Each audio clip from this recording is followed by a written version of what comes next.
Please be seated.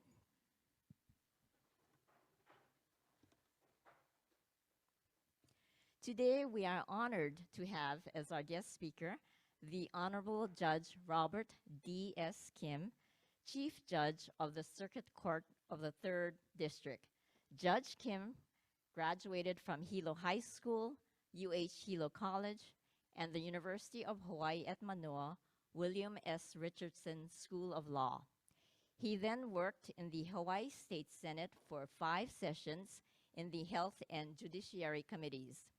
He was in private practice since 1986 until he was appointed as a circuit court judge in November 2017. In 2020, he became chief judge. He is married to Susan Komo Kim, and as a result, is related to several members of our Sangha. He has 3 children. Judge Kim was asked to provide a brief bio, and he indeed complied with a very brief bio, as described above. Please give him and his wife Susan a warm welcome.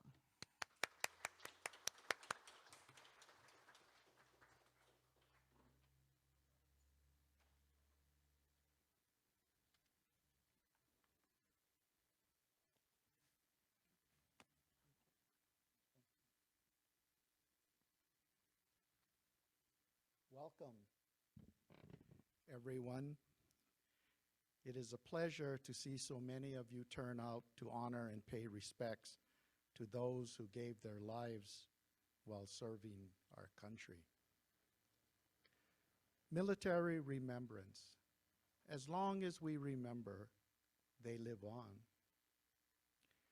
I live above Manago Hotel, and every day, like today, when I drove past Yano Hall, I remember Sergeant Rodney Yano and his sacrifice, being one of 3 Asian Americans to receive the Medal of Honor.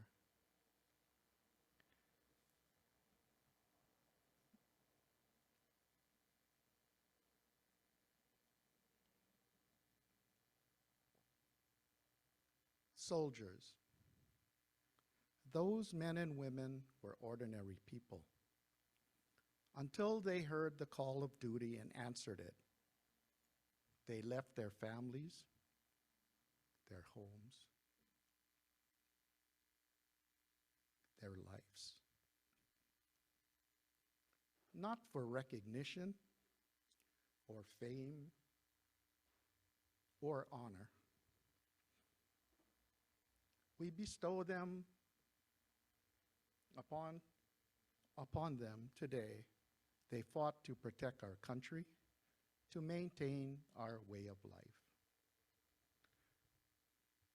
This is a memorial. It's not a veteran's recognition. This day is a day that we pay homage to all of those who served in the military and didn't come home.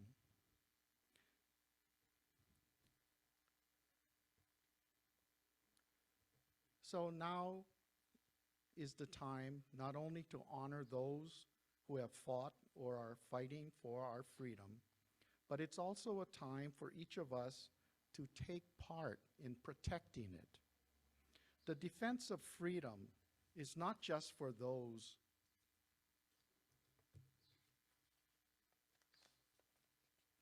in the military. Each of us shares that duty and responsibility. We don't have to join the Army or the Navy or any other organization of defense to actively defend our way of life. We can protect our freedom simply by maintaining it here in America and in Hawaii. If we want to preserve our freedoms, we must put them into action.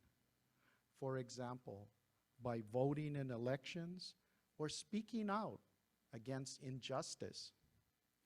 We must also ensure that everyone feels the benefits of freedom. And we can do that by volunteering in our communities or teaching our children what it really means to be an American. As a judge, which is a privilege and an honor, I tell citizens that appear before me as prospective jurors, there are three things that our government asks of us as citizens. The first is to vote. The second, to serve in the military when asked to protect our country. The third is to serve as a juror when called upon or summoned. Why is that important? Our system of government in the United States of America is based upon citizen participation. Why? Because we trust our citizens to make decisions, not individuals, all of us as a democracy. That is why when you look on the TV and you read the paper, so many people are flocking to our shores,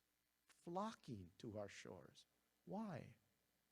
Because of the freedoms we enjoyed. But freedom is not free. That's why we're here today. The price that was paid to maintain our freedoms is very high, very high. These are rights and privileges that our men and women fought for. Franklin D. Roosevelt stated, "Those who have long enjoyed such privileges as we enjoy forget in time that men and women have died to win them." In preparing this speech, which I'm going to maintain less than 10 minutes, I found the following reflections stated by Lieutenant Colonel Kempner in an address to the American Legion, and I saw a representative here today, and thank you for coming. I ask that you reflect upon these words. These are the words of a soldier.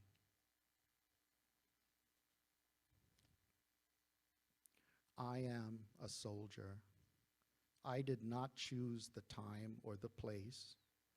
Convenience is not in my vocabulary. I stand at the ready.